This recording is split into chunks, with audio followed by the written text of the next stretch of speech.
আমরা আপনি সবাই সংসার করছি, কিন্তু কখনো কি ভেবে দেখেছেন আমরা সংসার তো করছি নাকি সংসারই আমাকে আপনাকে ধীরে ধীরে গ্রাস করে নিচ্ছে।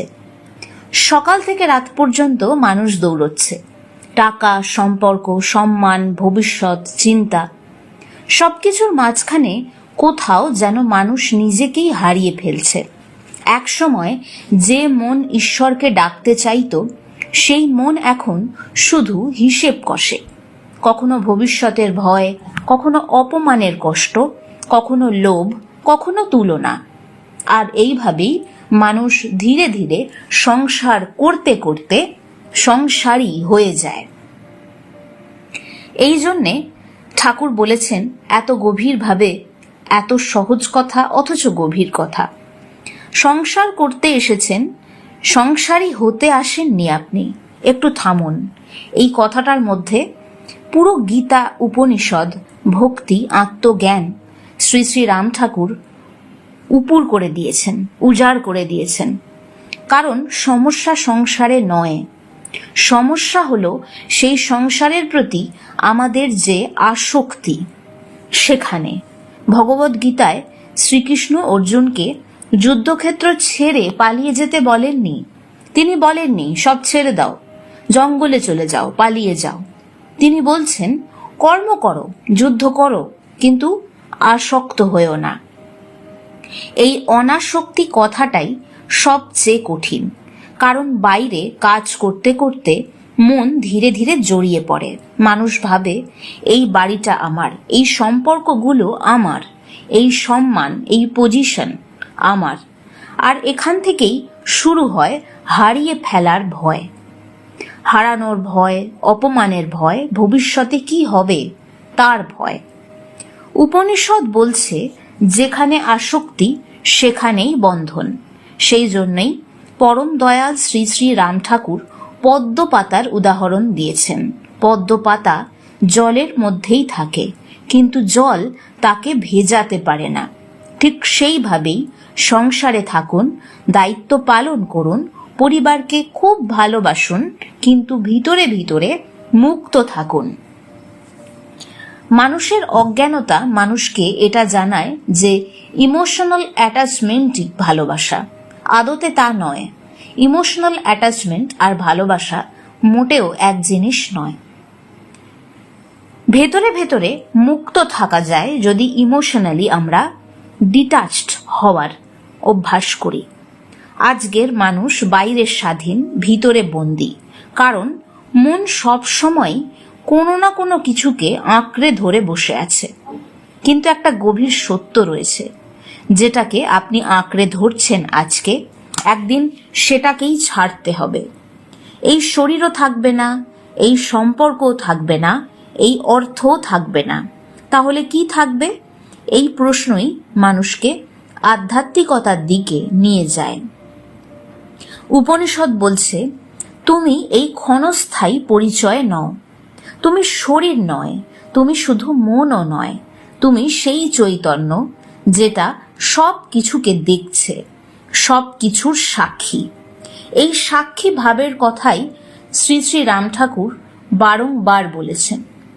তো তিনি একটা সুন্দর কথা বলতেন যে কর্তা ভাব ত্যাগ করে সব কিছু তাকে দিয়ে দাও, তিনি কর্তা, আপনি কর্তা নন।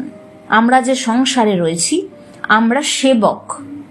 যা যা আমরা ভাগ্যের দ্বারা প্রাপ্ত করেছি সেগুলোর সেবা করছি। এতে আমাদের অহংকারের জায়গাটাও অনেকটা নম্র থাকে। এর একটা সুফলাফল রয়েছে। যখন আমরা অহংকার দ্বারা অন্ধ হচ্ছি না, তখন সামনের পথটাও পরিষ্কার হচ্ছে, আমরা পথটা পরিষ্কারভাবে দেখতে পাচ্ছি। ফলে আমাদের নেক্সট অ্যাকশন কি হতে পারে জীবনে, সেই ডিসিশনটা আমরা ক্লিয়ারলি নিতে পারছি। এই সাক্ষী ভাবটাই মানুষ বুঝতে পারে না, বা মানুষ ভুলে গেছে। এই ভুলে যাওয়াটাকেই বলা হচ্ছে মায়া। আর এই মায়ার মধ্যেই মানুষ ডুবে গিয়ে সংসারী হয়ে পড়ছে। ঠিক সেই জন্যেই রাম ঠাকুর নামের ওপরে এত জোর দিয়েছেন। তিনি বলেছেন, যে নাম সেই ভগবান। কারণ নাম মনকে ধীরে ধীরে বাইরে থেকে ভেতরে ফেরায়। প্রথমে মানুষ মেকানিক্যালি নাম করে, তারপর আস্তে আস্তে অনুভব করতে শুরু করে যে সংসারের মধ্যেও একটা ভিতরের নীরব জায়গা খুঁজে পাওয়া সম্ভব। এই সংসারটা আলাদা, আমার সেখানে যা যা করণীয় সেই কাজগুলো আমি করলাম, কিন্তু ভেতরে কোনো অ্যাটাচমেন্ট রাখার প্রয়োজনীয়তা নেই। সেটা না রাখলেও চলে, না রাখার অপশন রয়েছে। এটা শেখা যায়, এটা নিজেকে অভ্যস্ত করানো যায়, এবং সেখানেই আসল মুক্তি। সেই যে মুক্তির জায়গা, অর্থাৎ ভেতরে যে নীরব আশ্রয় স্থলটা নাম তৈরি করে, সেখানে ভয় পৌঁছতে পারে না। সেই জন্যেই শ্রী শ্রী রাম ঠাকুর আরো বলছেন, আসল মালিকের ঘরে ফেরার পুঁজিটা যেন নষ্ট না হয়। সেই পুঁজিটা কি? টাকা নয়, সম্পত্তি নয়, সেই পুঁজিটা হচ্ছে আপনি যে চেতনা, এই বোধটা জাগবে কোন কোন পথে? নাম, ভক্তি, সৎ চিন্তা, ঈশ্বর স্মরণ, শুদ্ধ মন। মানুষ সারা জীবন বাইরে বিভিন্ন জিনিস জমাতে ব্যস্ত, কিন্তু ভেতরটা তার ফাঁকা হয়ে যাচ্ছে। মৃত্যুর সময় কেউ ব্যাংক ব্যালেন্স নিয়ে যেতে পারে না, মনের সংস্কার সাথে করে যায়। সেই জন্যে নাম খুব গুরুত্বপূর্ণ। বা আপনি আপনার জীবনে যে যে কাজগুলো করছেন, সেই কাজগুলোর পিছনে থাকা আপনার ইন্টেনশন, আপনার মনের ভাবনাগুলো বেশি ইম্পর্টেন্ট। সংসারে কাজ করতে করতেও ভেতরে ভেতরে নাম চলতে পারে। আপনি হাঁটছেন, দেখবেন আপনি হাঁটছেন বা কোনো কাজ করছেন, ভেতরে কিছু না কিছু চিন্তা তো আপনার চলছে। সেই চিন্তার মোড়টা, দিশাটা একটু ঘুরিয়ে দিতে বলছি। ঘুরিয়ে দিন আপনার যে ইষ্টের কথা ভাবতে ভালো লাগে তার দিকে। রামকৃষ্ণ, জয় শ্রীকৃষ্ণ, জয় হনুমানজি, জয় মা কালী, এই নামগুলো আস্তে আস্তে নিজের ভেতরে চালাতে থাকুন। তাড়াহুড়ো নয়, এখানে কোথাও পৌঁছানোর তাগাদা নেই, এখানে কোনো কম্পিটিশন নেই। শুধু মনে করবেন এই শব্দগুলোর দ্বারা, এই তরঙ্গগুলোর দ্বারা আপনি সেই পরম শক্তিমানের সঙ্গে সংযোগ স্থাপন করছেন। আমরা যার কথা চিন্তা করি তার ভাব পাই। তাহলে আমরা এমন কারো চিন্তা করব যে আমাকে সবচেয়ে বেশি লাভ দিতে পারে, সবচেয়ে বেশি লাভবান আমাকে করতে পারে সেই পরম শক্তিমান, তার সঙ্গে আমি সংযোগ তৈরি করার চেষ্টা করি। নিঃশ্বাসের দিকে ফিরে আসুন, নিঃশ্বাসের সাথে সাথে আস্তে আস্তে নাম করুন। দেখবেন ধীরে ধীরে নাম মনের ভেতরের ভয়কে নরম করে দেয়। আজকাল মানুষ ভাবে, বেশিরভাগ মানুষই এই চিন্তাধারায় অভ্যস্ত, এবং সেখান থেকেই দেখবেন মানুষ অন্যকে মজাও করে। এই মজা করার ব্যাপারটা আসে অজ্ঞানতা থেকে, কারণ তারা ভেতরে ঢুকে আসল তথ্যগুলো জানছে না, বা জানতে গেলে পরিশ্রম করতে হবে, সেটা তারা করতে আগ্রহী নয়। কিন্তু সমালোচনায় কোনো পরিশ্রম লাগে না, তাই তারা সমালোচনা করে বলে যে স্পিরিচুয়ালিটি মানে তো সব ছেড়ে দেওয়া। না না, আমি এক্ষুনি সব ছাড়তে পারবো না। স্পিরিচুয়ালিটি মানে সব ছেড়ে দেওয়া আদতেও নয়। যদি এটা হতো তাহলে ভগবদ গীতায় ভগবান শ্রীকৃষ্ণ অর্জুনকে যুদ্ধক্ষেত্রের মধ্যে দাঁড়িয়ে ভগবদ গীতা পুরো 18টা অধ্যায় শোনাতেন না। এটাই প্রমাণ করে দেয় যে আধ্যাত্মিকতার প্রয়োজন জীবনে বাঁচার তাগিদেই রয়েছে। জীবনটাকে সঠিকভাবে যাতে আমরা বাঁচতে পারি, সেই জন্যই আধ্যাত্মিকতা। আসল ত্যাগ হলো স্পিরিচুয়ালিটি। যে ত্যাগের কথা আমাদেরকে বোঝায়, সেই আসল ত্যাগ হচ্ছে ভেতরের আসক্তিটা ছেড়ে দেওয়া। ভগবান শ্রীকৃষ্ণ অর্জুনকে কি বলেছিলেন?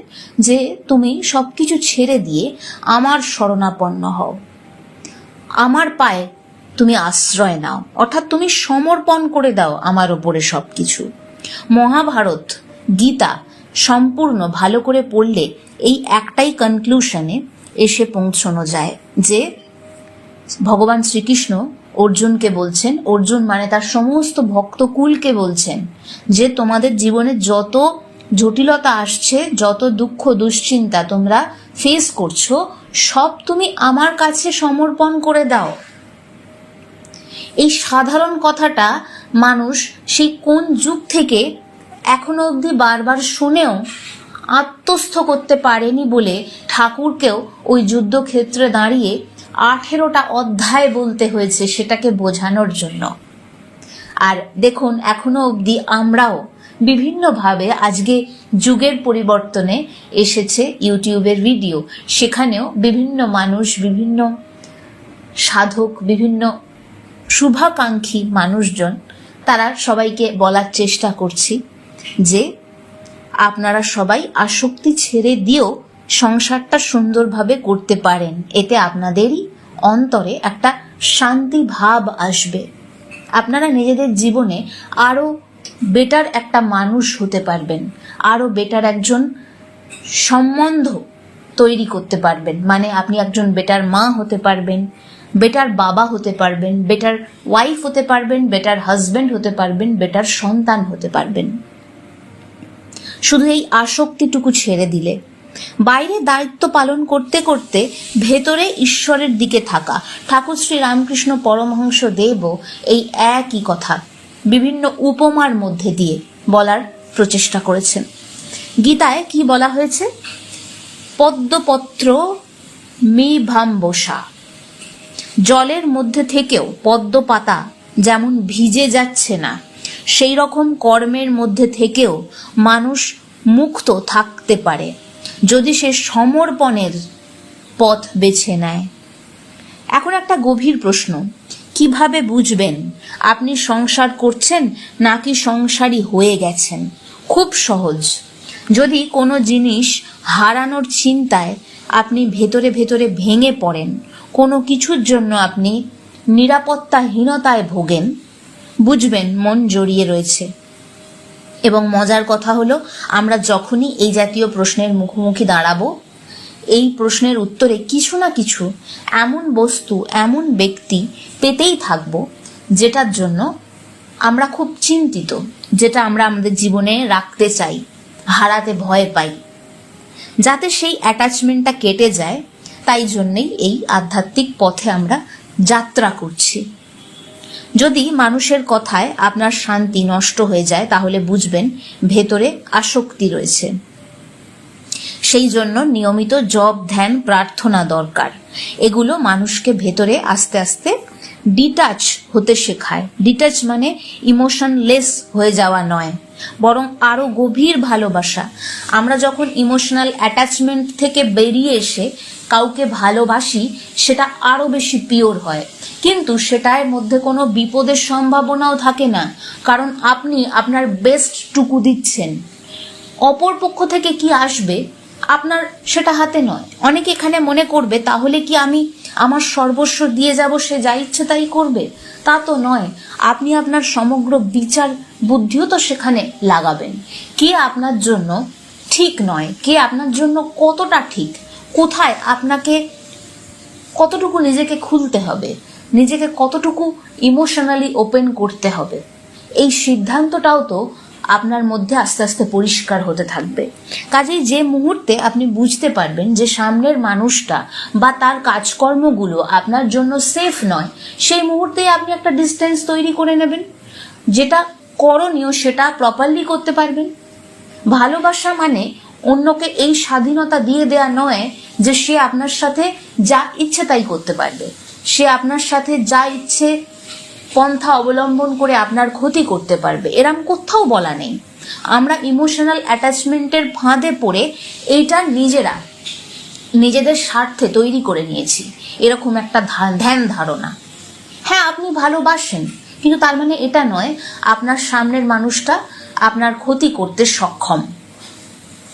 আপনি যদি সচেতন থাকেন, বুঝতে পারেন যে কোনো পরিস্থিতি থেকে আপনার ক্ষয়ক্ষতি হওয়ার সম্ভাবনা রয়েছে, আপনি তো নিজেকে গার্ড করে নেবেন। এখানেই এই জন্যই তো সচেতনতার প্রয়োজনীয়তা। যা কিছু বিপদ এসে উপস্থিত হয় ইমোশনাল অ্যাটাচমেন্টের কারণে। ভালোবাসার সাথে বা কর্তব্যের সাথে, সংসারে থাকার সাথে এটার কোনো প্রয়োজনীয়তা নেই। এটা একটা সম্পূর্ণ বাড়তি অপ্রয়োজনীয় ক্ষতিকারক বিষয়। ডিট্যাচ মানে ইমোশনলেস হওয়া নয়, বরং আরো গভীর ভালোবাসা। কারণ তখন ভালোবাসায় ভয় থাকছে না, সচেতনতা থাকছে, দখল করার ইচ্ছা থাকছে না। আজকের পৃথিবীতে বেশিরভাগ সম্পর্কই কিন্তু আসক্তির ওপর দাঁড়িয়ে, সেই জন্য এত কষ্ট। মজার কথা হচ্ছে মানুষ এটা যে ভুল সেটা বুঝতেও পারে না এবং এটাকেই জাস্টিফাই করতে থাকে বিভিন্নভাবে। মানুষকে আস্তে আস্তে একটা এমন সময় আসতে হয় যেখানে মানুষ বুঝতে পারে যে এই আসক্তির জন্যই এত কষ্ট। কিন্তু ভক্তি না, মানুষকে পিওর ভালোবাসা শেখায়। সেই জন্যে সাধকেরা সংসারে থেকেও ভিতরে ভিতরে শান্ত থাকতেন, কারণ তাদের মন ভেতরে ভেতরে ঈশ্বরের চরণে বাঁধা ছিল।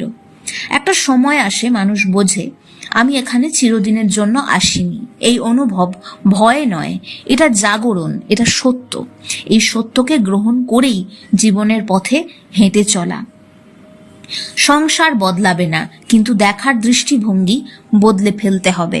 তখন কাজ চলতে থাকে, ভেতরে ভেতরে একটা নীরবতাও থাকে, একটা ভরসা থাকে, একটা নাম অন্তরে চলতে থাকে। সেই জন্যে শ্রী শ্রী রাম ঠাকুর মনে করিয়েছেন, হাত দিয়ে সংসারের কাজ করো, কিন্তু মনটা ঈশ্বরের চরণে রাখো। এটাই আসল সাধনা। মন্দিরে বসে শান্ত থাকা সহজ, সংসারের মধ্যে থেকে নাম ধরে থাকা কঠিন। তাই তো কলিকালে সবাই বলছেন যে আপনারা যদি নাম করেন তাতেই আপনার মুক্তি হবে। যদি সবকিছু করছেন, অন্তরের নামের স্রোত প্রবাহিত করতে পারেন একবার, সেই স্রোতই আপনাকে জীবনের পরম সেই লক্ষ্যে পৌঁছে দেবে। এই কঠিন পথটা মানুষকে ভেতরে ভেতরে শক্ত করে। আর যদি আপনি খুব অস্থির থাকেন, সংসারের চাপে ক্লান্ত হয়ে পড়েন, তাহলে সব ছেড়ে পালাবেন না, সেটা কোনো পথ নয়। বরং একটু নিজেকে দূরে নিয়ে যান, দূরে নিয়ে গিয়ে ভেতরের নাম জাগানোর চেষ্টা করুন। তার কাছে আপনার যাবতীয় যা দুঃখ, বেদনা, দুশ্চিন্তা কাঁদতে কাঁদতে বলুন, সমর্পণ করুন। তার কাছে কোনো লজ্জা নেই, কারণ তিনি আপনার দুর্বলতা, ব্যাকুলতা, ইমোশনাল যে ভালনারেবল মুহূর্ত, যে সময়টা আপনি খুব ভঙ্গুর হয়ে রয়েছেন আবেগজাত দিক দিয়ে, এই ব্যাপারগুলোকে নিয়ে সেই পরমাত্মা কখনো আপনাকে ভবিষ্যতে কোনো অপমান করবেন না, কোনো আপনার বিরুদ্ধে সেগুলোকে ব্যবহার করা হবে না। তাই তার কাছে বলুন, কাজ হয়। তার কাছে বলেই একমাত্র কাজ হয়। জানবেন, যখন আপনি কেঁদে কেঁদে ঈশ্বরের কাছে প্রার্থনা করছেন তবুও কিছু হচ্ছে না, এটা বিশ্বাস করবেন অন্য কোনো মানুষের কাছে বলেও কোনো কাজ হবে না। কারণ যদি আপনার সামনের পথ তৈরি করতে পারেন, সেটা একমাত্র ঈশ্বরই পারবেন, আর কেউ পারবেন না। সংসারের দায়িত্ব পালন করুন, কাজ করুন, ভেতরে ভেতরে এটা মনে রাখুন, আমি আপনি অতিথি, একদিন সবাইকে ফিরে যেতে হবে। তাই এই জীবনের সবচেয়ে বড় বুদ্ধিমত্তা হলো সংসারের মাঝে থেকেও আসল মালিককে ভুলে না যাওয়া। জয় শ্রীরাম।